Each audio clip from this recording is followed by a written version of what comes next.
a descoberta e o início da colonização.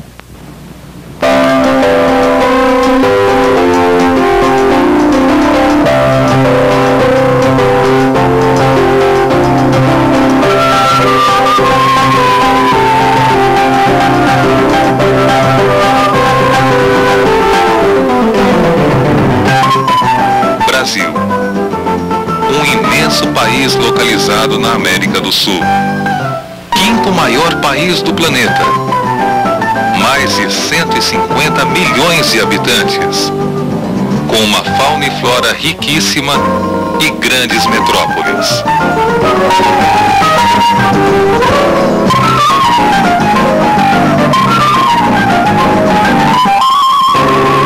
Olhando essas cidades, com suas populações apressadas, correndo de um lado para outro, mal dá para imaginar que aqui um dia só existiam índios e florestas.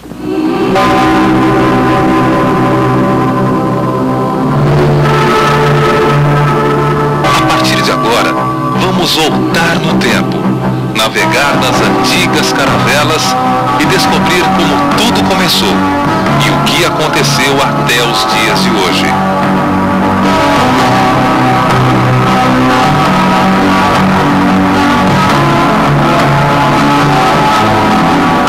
Não poderíamos falar do descobrimento do Brasil sem falar da época das grandes navegações. Portugal e Espanha eram os grandes navegadores que buscavam o melhor caminho para se chegar às Índias no Oriente, onde havia muitas riquezas, como as especiarias, cravo, canela, noz moscada, perfumes, porcelana e tapetes persas. Como não podiam usar o mar Mediterrâneo, que havia sido fechado pelos turcos, um povo guerreiro da Ásia, outros caminhos deveriam ser procurados. Em 1498, o navegador português Vasco da Gama descobre este caminho, contornando a costa da África e chegando às Índias. Animado com a descoberta, o então rei de Portugal, Dom Manuel o Venturoso, dá ordens a um nobre português, Pedro Álvares Cabral, para que parta comandando uma esquadra a caminho das Índias. Porém, durante a viagem, a esquadra acabou se afastando demais da costa africana e mudando seu rumo. E assim, a 22 de abril de 1500, os portugueses avistaram na costa do atual estado da Bahia um monte que batizaram de Monte Pascoal.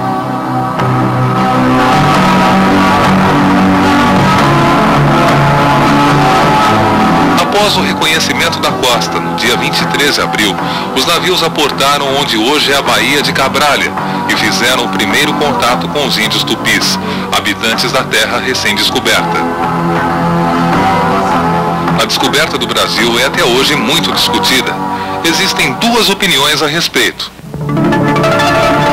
Uma delas é a de que o Brasil foi descoberto por acaso, após a esquadra de Cabral ser arrastada por uma corrente marítima ao tentar evitar as calmarias, que são as faltas de vento muito comuns na costa da África. A outra hipótese é a de que Portugal já sabia da existência do Brasil e somente depois de garantir sua posse pelo Tratado de Tordesilhas, resolveu descobri-lo e mostrá-lo ao mundo. Mas o que era esse Tratado de Tordesilhas? Como já dissemos, Portugal e Espanha eram grandes potências marítimas, navegando os oceanos atrás de novas descobertas. Como não se podia provar quem chegava primeiro nas novas terras, Portugal e Espanha resolveram que, ao invés de travarem uma guerra entre si por causa da posse das novas terras descobertas, assinariam um tratado para dividir essas terras. E em 1494 foi traçada uma linha que chamou-se meridiano a 370 léguas a oeste das ilhas de Cabo Verde, na costa da África. Seriam portuguesas as terras a leste desse meridiano, e a Espanha ficaria com as terras a oeste dessa linha. Assim, o meridiano de Tordesilhas passava pelo Brasil, onde hoje encontramos Belém do Pará ao norte e a cidade de Laguna, no estado de Santa Catarina, ao sul. Desta forma, quando o Brasil foi descoberto, Portugal já tinha posse garantida dessa terra. Coincidência ou não? Enfim, os portugueses batizaram as terras descobertas de Ilha de Veracruz, pois acreditavam ter chegado a uma ilha devido à grande quantidade de pássaros. E foi com esse nome que Pero Vaz e Caminha escreveu uma carta contando ao rei de Portugal a nova descoberta. Contou também nesta carta que no dia 26 de abril foi rezada a primeira missa no Ilhéu da Coroa Vermelha e no dia 1º de maio a primeira missa rezada em terra firme, ou seja, no continente, ambas celebradas pelo Frei Henrique Soares de Coimbra e assistidas por muitos índios.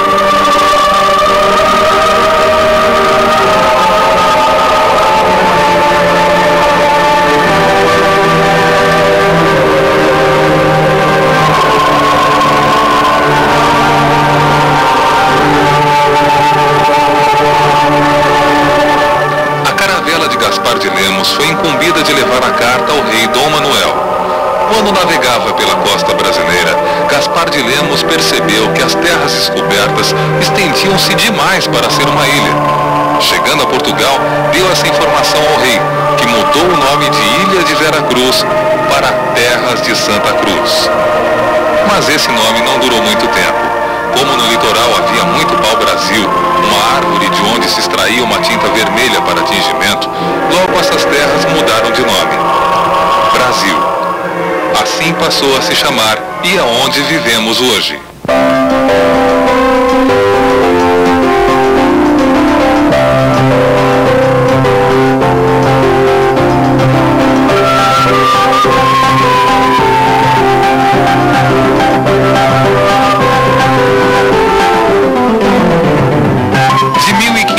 A 1532, Portugal não tomou nenhuma atitude para povoar o Brasil.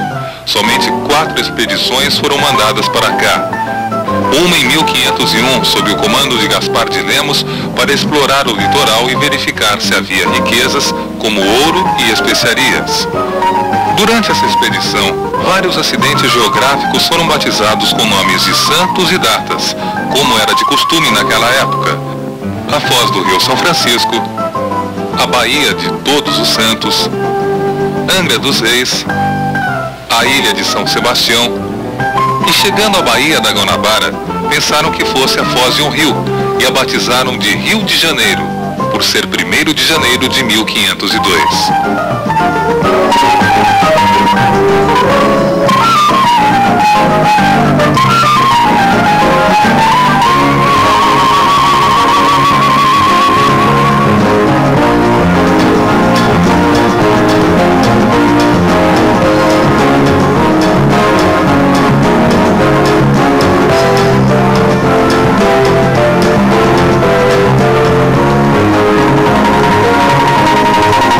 Em 1503, partiu de Portugal uma expedição guarda-costas para combater os franceses que vinham explorar o pau-brasil.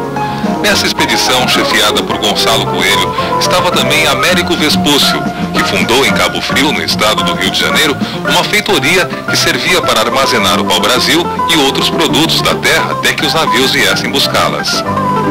Como não se achou ouro ou outras riquezas nessas terras, Américo Vespúcio resolveu voltar a Portugal com seus navios carregados de pau-brasil. Mas os franceses continuavam a ameaçar o litoral brasileiro. Eles faziam amizade com os índios, trazendo presentes e fazendo trocas de mercadorias. Assim, em 1516 e 1526, novas expedições guarda-costas foram mandadas para cá, chefiadas por Cristóvão Jacques. Apesar do sucesso dessas expedições, o litoral era muito extenso para ser policiado. Cristóvão Jacques aconselhou o rei a povoar o Brasil, afastando assim os inimigos franceses. A esse período de 1500 a 1532, chamamos de período pré-colonial.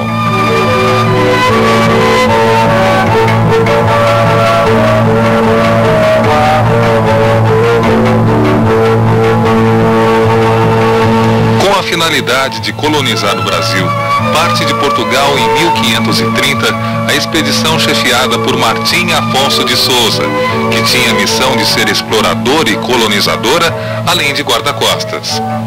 Essa expedição trouxe para o Brasil 400 colonos, que aqui deveriam estabelecer-se, além de ferramentas, sementes e mudas de plantas.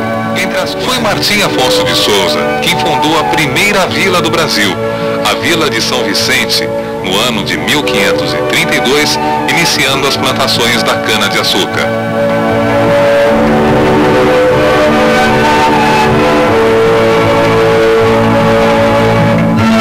De São Vicente, Martim Afonso de Souza subiu a Serra do Mar e no Planalto de Piratininga encontrou outro português que ali vivia após salvar-se de um naufrágio, João Ramalho.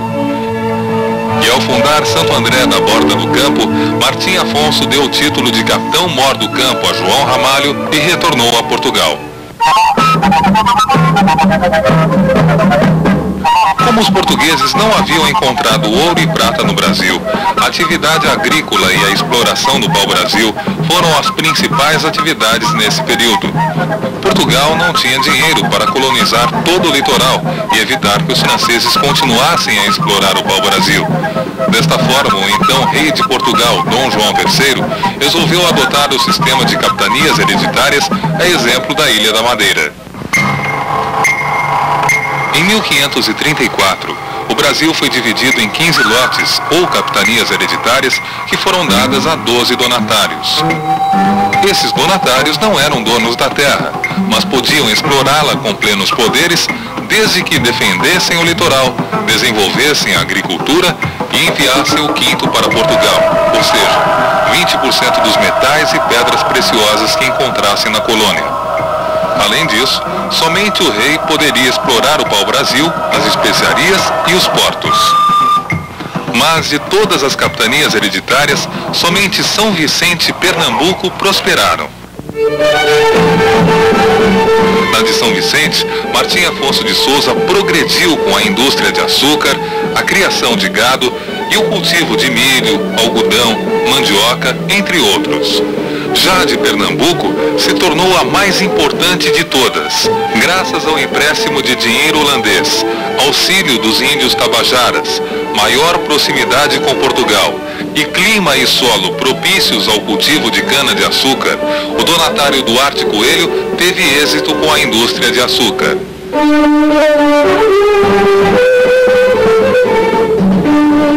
Apesar do fracasso das diversas capitanias, pôde-se reconhecer que os produtos da agricultura davam bons lucros e que valia a pena investir no Brasil. Além disso, diversas vilas foram fundadas graças às capitanias hereditárias, como Olinda em Pernambuco e Santos em São Paulo.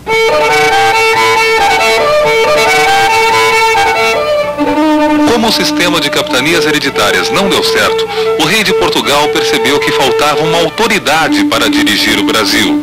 Assim, em 1549, chega ao Brasil o primeiro governador-geral, Tomé de Souza.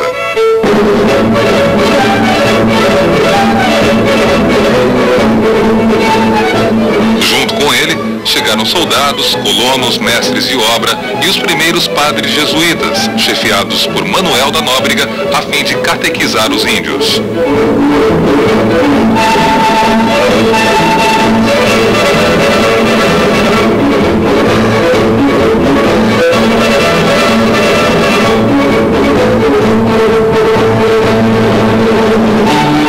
Por estar localizada no meio do Brasil, a capitania da Baía de Todos os Santos foi escolhida para ser a sede do governo geral, onde Tomé de Souza fundou Salvador e de lá coordenou várias realizações em todas as capitanias.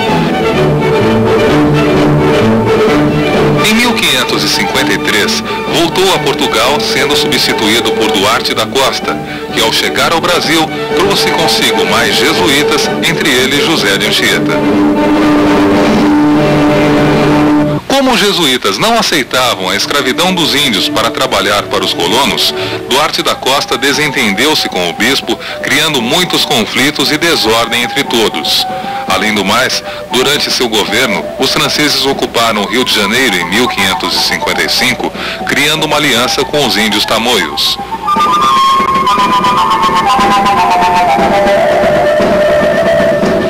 Como ponto positivo, no governo de Duarte da Costa, podemos citar a fundação do Colégio São Paulo, em 1554, no Planalto de Piratininga e às margens do rio Tietê, dando origem assim a São Paulo, hoje a maior cidade do Brasil, uma obra dos jesuítas.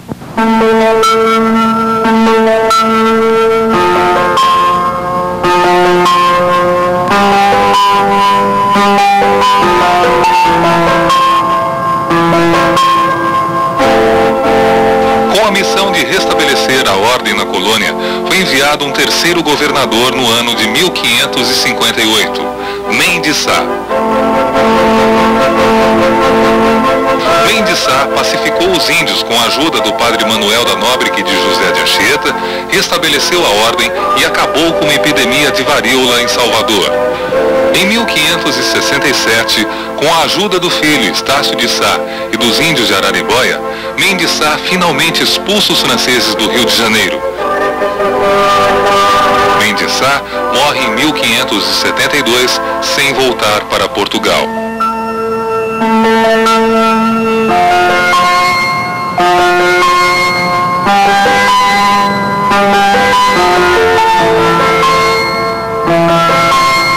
Em 1580, Portugal passa para o domínio da Espanha.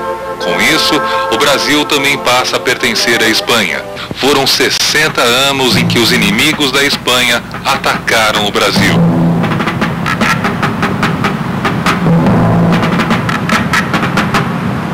Os ingleses assaltaram Santos, incendiando engenhos e lavouras. Em 1612, os franceses voltaram ao Brasil, desta vez no Maranhão, construindo um forte, dando origem à cidade de São Luís, nome dado em homenagem a Luís XIII, rei da França. Foram expulsos em 1615 por Jerônimo de Albuquerque.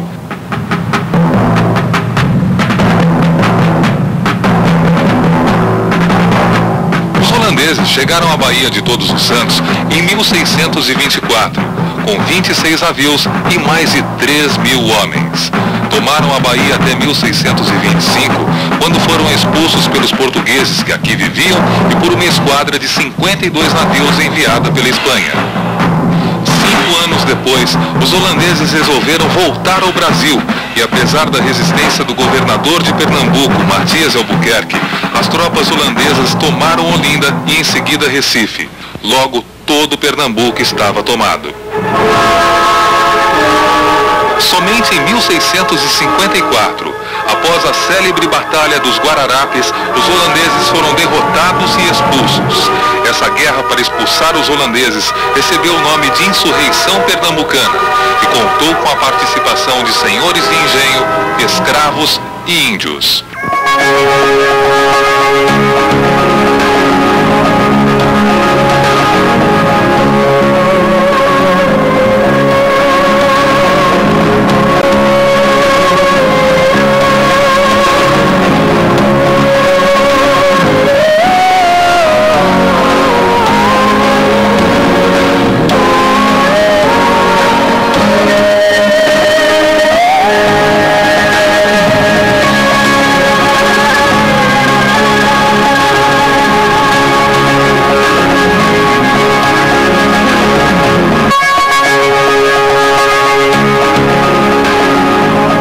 Portugal e Espanha eram os grandes descobridores do século XV.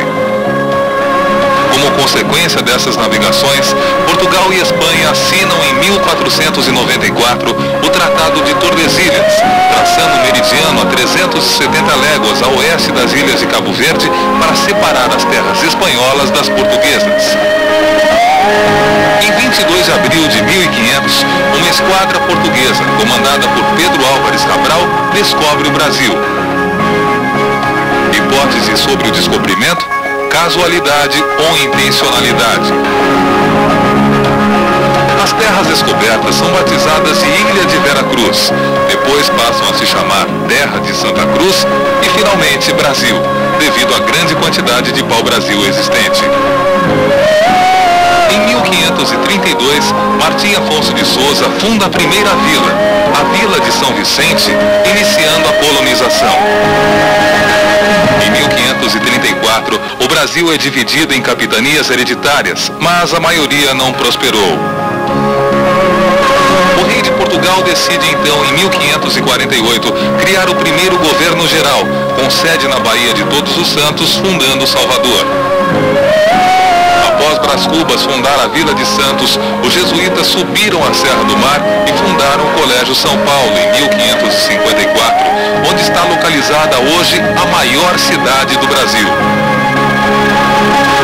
De 1580 a 1640, Portugal esteve sob domínio espanhol. Consequentemente, o Brasil também. A insurreição pernambucana foi um movimento que expulsou os holandeses de Pernambuco no ano de 1654.